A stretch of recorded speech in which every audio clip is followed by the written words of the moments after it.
Well, hello and welcome everyone. My name is John Miller. I'm the Executive Director here at the Shippensburg Historical Society. And today I figure I'll go ahead and just give you folks out there an update on things that have been going on behind the scenes here. I just learned this week that many of the other historical societies in Cumberland as well as in Franklin County are starting to reopen their doors without appointments only, which means we are going to go ahead and follow in their footsteps very soon here. So I can't wait until we start having people come back through our building to do their research as well as to look at the exhibits. Speaking of exhibits, just want to remind everybody that we have two brand new exhibits. The first one is the Sesquicentennial of Shippensburg University. This is their 150th anniversary, and we do have an exhibit kind of covering the history of the university from its founding days as the Cumberland Valley State Normal School. We'll also have the 30th anniversary of Operation Desert Storm. We have that exhibit there. It's on the second floor, and both of these exhibits will be free of charge for people to come in and check out throughout the rest of this year. As far as reopening, as you probably know, we have been trying to do some of our events. We've had some technical issues with our beginning genealogy series, but we've got the software company has taken care of those bugs for us, and we went ahead and postponed that event until July. We're still waiting back from the host as to when she is available to reschedule.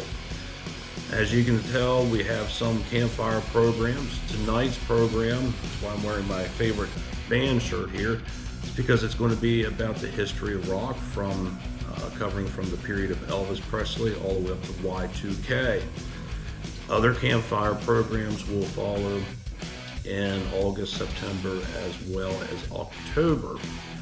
And of course, campfire programs are held each first Friday starting at 8 o'clock, and of course they are free of charge.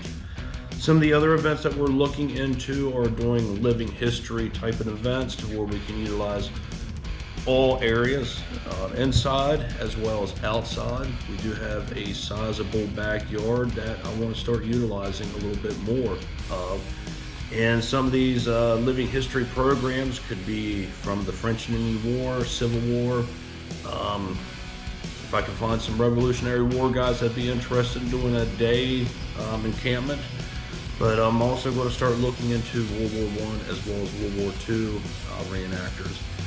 Another type of event that I want to try to do for next year is, rather than have us talk about domestic engines, I would like to see if there would be some guys out there that would be interested to bring their domestic engines that were made in Shippensburg here for a day and actually talk to people like you and show you how they actually work firsthand.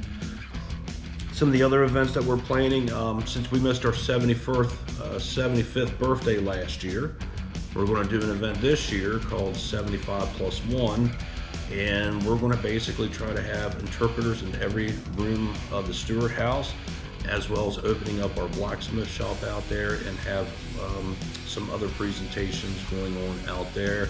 That's going to be an all-day event starting at 10 o'clock to 4 o'clock, and that's going to be somewhere around September 18th.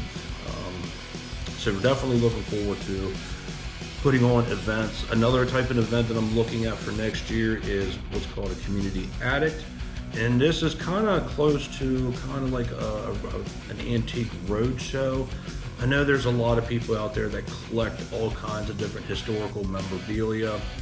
I know for myself personally, I collect a lot of vinyl records. I have instruments dating back to the 1920s, but I'm also a military guy as well as a gun expert, and I basically have several historic pieces of machinery or firearms from the 1800s that I have personally fixed, repaired, and shot.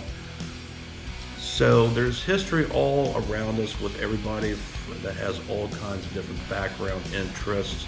So I want to try to really make a push for this.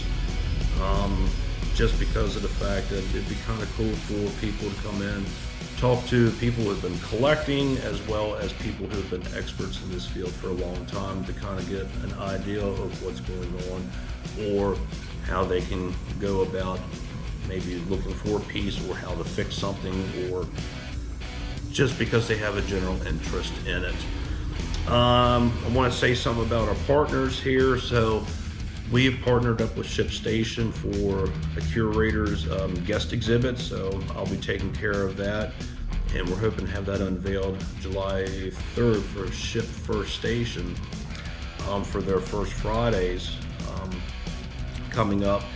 And then we're going to be working with Franklin County Tourism for a couple programs as well.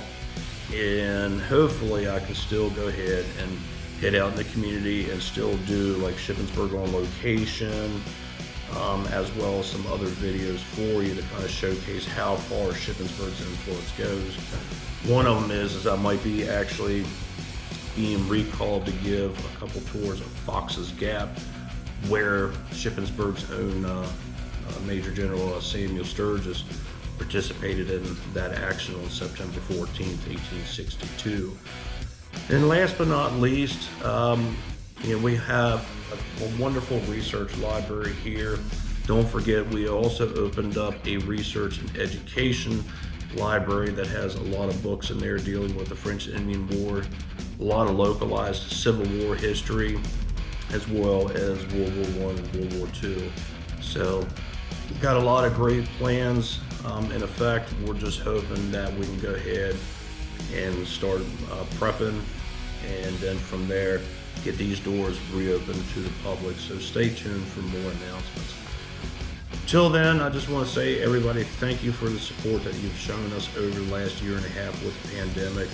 I know our fundraising is down a little bit, so if anybody out there has any birthdays coming up, particularly on Facebook, you can actually do a fundraiser with your friends, and you can select the Shippensburg Historical Society as a fundraiser, and then 45 days after the close of your fundraising campaign, Facebook automatically sends the funds to that organization. So we can't wait to see everybody. Until then, take care, and we'll see you.